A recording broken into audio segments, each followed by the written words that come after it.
Manjunath N ಇವರು ಸುಜಾತಾ ಭಟ್ ಪರ ವಕೀಲರು. ಅವರು ಒಂದು ಪ್ರೆಸ್ ರಿಲೀಸ್ ಮಾಡಿದ್ರು. ಅವರು ಹೇಳುವ ಪ್ರಕಾರ ಮೊದಲನೆಯ ಜಾಗ ಏನಿತ್ತಲ್ಲ ಅಲ್ಲಿ 2.5 ಅಡಿ ಅಗದಾಗ ಒಂದು ಬ್ಲೌಸ್ ಸಿಕ್ಕಿದೆ, ಹರಿದ ಬ್ಲೌಸ್ ಸಿಕ್ಕಿದೆ, ಒಂದು ಪ್ಯಾನ್ ಕಾರ್ಡ್ ಸಿಕ್ಕಿದೆ, ಒಂದು ATM ಕಾರ್ಡ್ ಸಿಕ್ಕಿದೆ.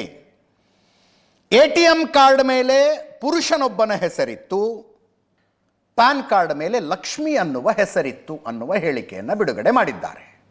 ಒಂದು ಮೂಲದ ಪ್ರಕಾರ SIT ಇದನ್ನು ನಿರಾಕರಿಸಿದೆ, ಇನ್ನೊಂದು ಮೂಲದ ಪ್ರಕಾರ ಇನ್ಯಾರೋ ಕೊಟ್ಟ ಪ್ರೆಸ್ ರಿಲೀಸ್ಗೆ ನಾವು ಪ್ರತಿಕ್ರಿಯೆ ಕೊಡೋದಿಲ್ಲ ಅಂತ ಹೇಳಿದ್ದಾರೆ.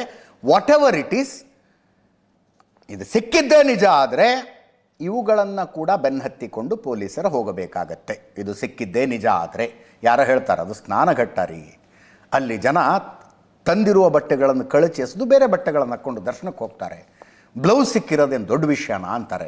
ಹಾಗೆಲ್ಲ ನಿರ್ಲಕ್ಷಿಸಬಾರದು, ಒಂದು ತನಿಖೆಯಲ್ಲಿ ಯಾವುದನ್ನು ನಿರ್ಲಕ್ಷ್ಯ ಮಾಡಬಾರದು. ಅದರ ಜೊತೆಗೆ ಈತ ಹೇಳಿರೋದು 2014 ಡಿಸೆಂಬರ್ ಕೊನೆಯ ಹೆಣವನ್ನು ಹೂತಿದ್ದು. 12 ವರ್ಷಗಳ ಕಾಲ ಕೊಳೆಯದಂತೆ ಉಳಿಯಬಹುದಾದ ಬಟ್ಟೆ ಯಾವುದು ಅನ್ನೋದು ಕೂಡ ಜನರಿಗೆ ಗೊತ್ತಾಗಬೇಕು.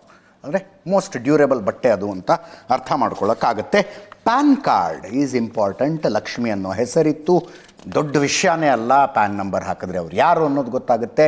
ಇನ್ ಕೇಸ್ ಅವರು ಮಿಸ್ ಆಗಿದ್ದಾರಾ, ಧರ್ಮಸ್ಥಳದಲ್ಲಿ ಮಿಸ್ ಆಗಿದ್ದಾರಾ, ಯಾವಾಗ ಮಿಸ್ ಆಗಿದ್ರು, ಅವರ ವಯಸ್ಸೇನು, ಅವರೊಬ್ಬ ಬಾಲಕಿನ, ಅವರ ಮಿಸ್ಸಿಂಗ್ ಬಗ್ಗೆ ಎಲ್ಲರೂ ಮಿಸ್ಸಿಂಗ್ ಕೇಸ್ ಆಗಿತ್ತಾ, ಎಲ್ಲವನ್ನೂ ಪೊಲೀಸರು ಹುಡುಕಬೇಕಾಗತ್ತೆ. ATM ಕಾರ್ಡು ಪುರುಷನದ್ದು ಅನ್ನೋ ಕಾರಣಕ್ಕೆ ನಿರ್ಲಕ್ಷ್ಯ ಮಾಡಬಾರದು. ಪುರುಷನಾದರೆ ಏನಾಯ್ತು ರೀ, ಮಿಸ್ ಆಗಿ ಕೊಲೆ ಆಗಿದ್ರೆ ಆತನನ್ನು ಕೂಡ ಹುಡುಕಿಕೊಂಡು ಹೋಗಬೇಕು. ಒಂದು ಪತ್ರಿಕಾ ಹೇಳಿಕೆಯನ್ನು ಅದನ್ನು ಕೊಟ್ಟರು, ಇನ್ನೊಂದು ಪತ್ರಿಕಾ ಹೇಳಿಕೆಯನ್ನು ಕೊಟ್ಟರು ಮಂಜುನಾಥ್ ಅವರು. ಅವ್ರು ಹೇಳೋದು ಇವತ್ತು ಬಹುಶಃ ಇದನ್ನು ಬೆಳಗ್ಗೆನೇ ಕೊಟ್ಟಿದ್ದಾರೆ ಇವರು, ಅದರ್ವೈಸ್ ಸ್ವಲ್ಪ ಏನೋ ಬದಲಾವಣೆ ಏನಾದ್ರು ಆಗಬಹುದಿತ್ತು, ಏನೋ ಗೊತ್ತಿಲ್ಲ. ಮೊದಲನೆಯ ಸೈಟನ್ನು ಏನಾಗಿತ್ತು ಈತ ತೋರಿಸಿದ್ನಲ್ಲ, ಅದರಲ್ಲಿ 2 ಶವಗಳಿದ್ದಾವೆ. 2ನೇ ಸೈಟ್ನಲ್ಲಿ 2 ಶವಗಳು, 3ನೇ ಸೈಟ್ನಲ್ಲಿ 2, 4 ಮತ್ತು 5ರಲ್ಲಿ ಒಟ್ಟು 6 ಶವಗಳು. ಅದರ ಅರ್ಥ 6, 8, 10, 12, ಇಲ್ಲಿ ತನಕ 12 ಶವಗಳು ಸಿಗಬೇಕಾಗಿತ್ತು.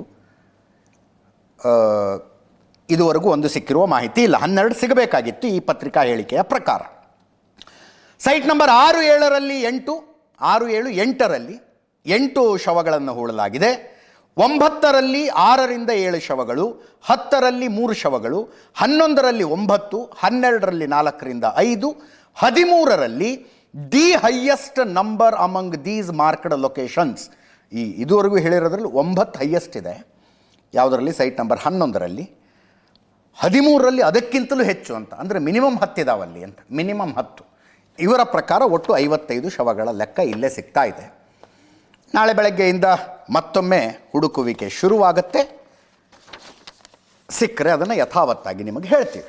ಅದರ ಜೊತೆಗೆ ಇವರು ಸುಜಾತಾ ಭಟ್ ಪರ ವಕೀಲರು. ಸುಜಾತಾ ಭಟ್, ನಾನು ಸಂಜೆ ಕೂಡ ಹೇಳ್ತಾ ಇದ್ದೆ, ಅವರನ್ನು ನೋಡಿದ್ರೆ ಕರಳು ಕಿವುಚಿದಂಗೆ ಆಗುತ್ತೆ. ಒಬ್ಬ ವೃದ್ಧೆ. 2003ರಲ್ಲಿ ಮಣಿಪಾಲದಲ್ಲಿ ಮೆಡಿಕಲ್ ಓದ್ತಾ ಇದ್ದ ಅವರ ಮಗಳು ಧರ್ಮಸ್ಥಳಕ್ಕೆ ಬಂದು ಸ್ನೇಹಿತೆಯರ ಜೊತೆ ಧರ್ಮಸ್ಥಳಕ್ಕೆ ಬಂದಾಗ ನಾಪತ್ತೆಯಾಗಿದ್ದಾಳೆ. ಇನ್ನೂ ತನಕ ಪತ್ತೆಯಾಗಿಲ್ಲ.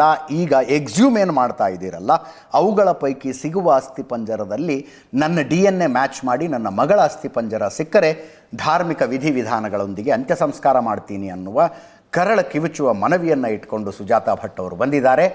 ಸುಜಾತಾ ಭಟ್ ಪರ ವಕೀಲರು ಮಂಜುನಾಥ್ ಎನ್ ಅವರ ಹೇಳಿಕೆಯನ್ನು ಕೂಡ ಕೋಟ್ ಮಾಡಿದ್ದಾರೆ. ಸುಜಾತಾ ಭಟ್ ಅವರನ್ನು ಪ್ರತ್ಯೇಕವಾಗಿ ಮಾತನಾಡಿಸುವಂತೆ ನಮ್ಮ ರಿಪೋರ್ಟರ್ಗೆ ನಾನು ಹೇಳಿದೆ. ಸುಜಾತಾ ಭಟ್ ಸಂಪರ್ಕಕ್ಕೆ ಸಿಗ್ತಿಲ್ಲ ಅನ್ನೋ ಮಾತನ್ನು ನಮ್ಮ ರಿಪೋರ್ಟರ್ ಹೇಳಿದ್ರು. ಜೊತೆಗೆ ಇವರ ಮಗಳು ಅನನ್ಯ ಭಟ್ ಅನನ್ಯ ಭಟ್ದೊಂದು ಫೋಟೋ ಗೀಟೋ ಇದ್ದರೆ ಕೊಡಿ ಅಂದೆ. ಫೋಟೋ ಕೂಡ ಎಲ್ಲೂ ಯಾರ ಹತ್ರನೂ ಇಲ್ಲ ಅನನ್ಯ ಭಟ್ ಫೋಟೋ. ಅದಕ್ಕೆ ಪ್ರಯತ್ನಿಸುವಂತೆ ನಮ್ಮ ವರದಿಗಾರರಿಗೆ, ಅನನ್ಯ ಭಟ್ ಮಿಸ್ ಆಗಿರೋರು, ಮಿಸ್ಸಿಂಗ್ ಕೇಸ್ ಕೊಡುವಾಗ ಫಸ್ಟಿಗೆ ಬರೋದೇ ಫೋಟೋ. ಇಡೀ ಪ್ರಕರಣದಲ್ಲಿ ಅಂದರೆ ಜೂನ್ 11ರಿಂದ ಏನೋ ಶುರುವಾಗಿರುವಂಥದ್ದಿದು. ಮೊದಲ 2 ವಕೀಲರ ಹೇಳಿಕೆಗಳು ಬರೋದು ಜೂನ್ 11 ಅಂತ ಅನ್ಕೊಳ್ತೀನಿ.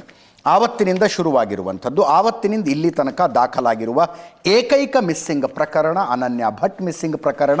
ಅವರ ಫೋಟೋ ಯಾರ ಹತ್ರನೂ ಇಲ್ಲ ಅನ್ನುವಂಥದ್ದು ನನಗೊಂದು ಸ್ವಲ್ಪ ಆಶ್ಚರ್ಯ ಆಯಿತು. ನಮ್ಮ ರಿಪೋರ್ಟರ್ಗಳಿಗೆ ಹೇಳಿದ್ದೀನಿ, ಪ್ರಯತ್ನ ಪಟ್ಟು ಅವರ ಫೋಟೋವನ್ನು ತೆಗೆಸ್ಕೊಡಿ. ಅದರ ಜೊತೆಗೆ ಸ್ನೇಹಿತೆಯರ ಜೊತೆ ಧರ್ಮಸ್ಥಳಕ್ಕೆ ಬಂದಿದ್ದರು. ಸ್ನೇಹಿತರು ಅನನ್ಯ ಭಟ್ ಸ್ನೇಹಿತೆಯರು ಧರ್ಮಸ್ಥಳದ ಅಕ್ಕಪಕ್ಕದ ಗ್ರಾಮಗಳ ಮೂಲ ನಿವಾಸಿ, ಅಂದರೆ ಸ್ಥಳೀಯ ನಿವಾಸಿಗಳಾಗಿದ್ದರು. ಅವರು ಕೂಡ ಮಣಿಪಾಲ್ನಲ್ಲಿ ಮೆಡಿಕಲ್ ಓದ್ತಾ ಇದ್ದರು ಅನ್ನುವ ಕಂಪ್ಲೇಂಟು ಸುಜಾತಾ ಭಟ್ ಅವರದ್ದು. ಆ ಸ್ನೇಹಿತೆಯರು ಯಾರು? ಅವರೀಗ ಮೆಡಿಕಲ್ ಮುಗಿಸಿ ಎಲ್ಲೋ ಒಂದು ಕಡೆ ಡಾಕ್ಟರ ಕೆಲಸ ಮಾಡ್ತಿರ್ತಾರಲ್ವ. 2003ರಲ್ಲಿ ಫಸ್ಟ್ ಇಯರ್ MBBS ಓದ್ತಾ ಇದ್ದಂಥ ಅನನ್ಯ ಭಟ್ ಇವರ ಕಂಪ್ಲೇಂಟಿನ ಪ್ರಕಾರ ಅದನ್ನು ಕೂಡ ಹುಡುಕೋದಕ್ಕೆ ಹೇಳಿದ್ದೀನಿ. ಆ್ಯಸ್ ಆ್ಯಂಡ್ ವೆನ್ ನಮಗೆ ಮಾಹಿತಿ ಬರುತ್ತೋ ಅದನ್ನು ಕೊಡ್ತೀವಿ. ಇವತ್ತು ಕೂಡ ನಮ್ಮ ಇಬ್ಬರು ರಿಪೋರ್ಟರ್ಗಳು ನಿರಂತರವಾಗಿ ಜಾಗದಿಂದ ವರದಿ ಮಾಡ್ತಾ ಇದ್ದಾರೆ. ಭರತ್ ಮತ್ತು ಶಶಿಧರ್ ಮಾಸ್ತಿಬೈಲು ಸ್ಥಳೀಯರ ಜೊತೆ ಮಾತಾಡಿದ್ರು. ಕೇಳಿಸ್ಕೊಳ್ಳಿ ಒಮ್ಮೆ. ಮೊದಲೊಂದು ಸಲ ಅಂತ ಹೇಳಿದ್ರೆ ಒಂದು ಜನಗಳಿಗೆ ಕುತೂಹಲ ಇತ್ತು, ಇದು ಏನಪ್ಪ ಏನು ಅಂತ.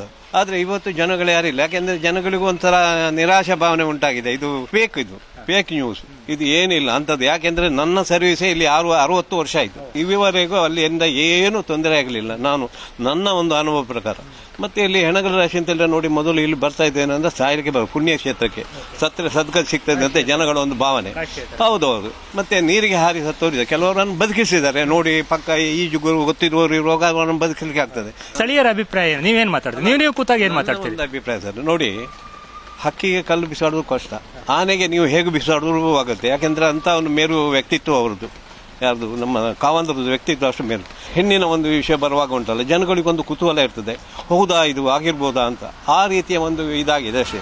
ಆದರೆ ಈಗ ಎಲ್ಲ ಸತ್ಯ ಬಯಲಾಗ್ತದೆ. ಮತ್ತೆ ಮಂಜುನಾಥ ಮತ್ತು ಅಣ್ಣಪ್ಪನು ಆ ಸತ್ಯವನ್ನು ತೋರಿಸ್ಬೇಕು.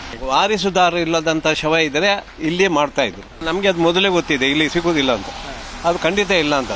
ಅದು ಯಾಕೆ ನಮಗೆ ಗೊತ್ತಿದೆ ಅದು ಸುಳ್ಳು ವದಂತಿ ಅಂತ. ನಮ್ಮ SIT ರಚನೆ ಆಗಿದ್ದು ಬಹಳ ಸಂತೋಷ. ಬಂದ ಭಕ್ತರ ಅಭಿಪ್ರಾಯ ಏನಿದೆ? ಏನು ಮಾತಾಡ್ತಾರೆ? ಸಂಶಯದಲ್ಲಿ ಮಾತಾಡ್ತಾರಾ? ಏನು ಹೇಳ್ತಾರೆ? ಇಲ್ಲ, ಇಲ್ಲಿಯ ಬಗ್ಗೆ ಒಳ್ಳೆ ಅಭಿಪ್ರಾಯ ಇದೆ. ತಿಳಿಯಾದ ಸರೋವರವನ್ನ ಕಲ್ಮಶ ಮಾಡುವುದು ಬಹಳ, ಒಂದು 10 ಕಲ್ಲು ಹಾಕಿದಾಗ ಅದು ಇದಾಗ್ತದೆ. ಅದು ತಿಳಿಯಾಗ್ಲಿಕ್ಕೆ ಸಮಯ ಬೇಕಾಗ್ತದೆ. ನೀವು ಷಡ್ಯಂತ್ರಗಳ ಮೂಲಕ ಭಕ್ತರ ಭಾವನೆಗೆ ಘಾಸಿ ಮಾಡಬಹುದು, ಘಾಸಿ ಆಗ್ತದೆ. ಹಾಗಂತ ಹೇಳಿರಿ ಅವರ ನಂಬಿಕೆಯನ್ನು ನಾಶ ಮಾಡ್ಲಿಕ್ಕೆ ಆಗುದಿಲ್ಲ. ಒಂದು ಕ್ಷೇತ್ರ ಕೇವಲ ಒಂದು ಧಾರ್ಮಿಕತೆಯ ವಿಚಾರಕ್ಕಲ್ಲದೆ ಸಾಮಾಜಿಕವಾಗಿಯೂ ಕೂಡ ಬಹಳಷ್ಟು ಸಾಮಾಜಿಕವಾಗಿಯೂ ಕೂಡ ಕೆಲಸಗಳನ್ನು ಮಾಡಿದಾಗ ಹಲವರ ಕೆಂಗಣ್ಣಿಗೆ ಗುರಿಯಾಗುವುದು ಸಹಜ. ಅಂತ ಒಂದು ಅಗ್ನಿ ಪರೀಕ್ಷೆಯ ಕಾಲ ಅಂತ ನಾನು ಹೇಳಲಿಕ್ಕೆ ಇಷ್ಟಪಡ್ತೇನೆ. ಅಗ್ನಿ ಪರೀಕ್ಷೆ ಸೀತಾಮಾತೆಗೂ ಆಗಿದೆ, ಶ್ರೀಕೃಷ್ಣನಿಗೂ ಆಗಿದೆ, ಶ್ರೀರಾಮನಿಗೂ ಆಗಿದೆ. ಎಲ್ಲ ವಿಚಾರದಲ್ಲೂ ಸತ್ಯಾಸತ್ಯತೆ ಹೊರಗೆ ಬಂದು ಪೂರ್ಣಚಂದ್ರನಂತೆ ಮತ್ತೆ ತಿಂಗಳ ಬೆಳಕು ಹಂತದೆ ಅಂತ ನಾನು ಹೇಳ್ತೇನೆ. ಈ ಪ್ರಕರಣ ಅಂದ್ರೆ ಇಷ್ಟೋ ಹೆಣಗಳನ್ನು ಹೂತಿದ್ದೇನೆ, ಅದನ್ನ ಮಾರ್ಕ್ ಮಾಡಿದ್ದಂತೆ ಆ ವ್ಯಕ್ತಿಯ ಬಗ್ಗೆ ನಾನು ಮಾತಾಡ್ಲಿಕ್ಕೆ ಆಗುದಿಲ್ಲ. ಯಾಕಂದ್ರೆ ಆ ವ್ಯಕ್ತಿ ಈಗ SIT ವಶದಲ್ಲಿದ್ದಾನೆ. ಅದರ ಪ್ರಕ್ರಿಯೆಗಳನ್ನ, ಅದರ ತನಿಖೆಗಳನ್ನ SIT ಅವರು ಮಾಡ್ತಾರೆ.